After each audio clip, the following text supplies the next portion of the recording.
Arsii faajjii gootummaa warra harkaan laatiin duruu horteen leenjisoo diigaa dararaa keessa jiru. Arsiin harka hin laatiin diina siitiifuu takka arramoo dhiiga siitiin dhabdeeti jirti bakka. Gaafa waraanni Minilik imalu gara Arsii gootummaa isaaniin himaa qalbiidhaan na caqasi. Diina isaanii gaafa sandaaraa itti uffisanii halticha guddaa Minilik fardarraa kuffisanii. Akkasitti jarri sun mirga ofii kabachiise leenjisoo miila qullaa Minilikiin fiiskise.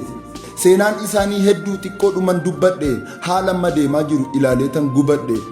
Ilaalee boohuu malee maal godhu waan biraa ummanni keenya Arsii qe'ee buqqa'aa jira. Arba wallole jidduutti kan miidhamu marga kan wallole kan biraa hiyyeessas gidduutti maaliif rakkoo arga. Kan lolus kan lolamus haati isaanii tokkuma waan danda'amu miti adda baasuun gonkumaa.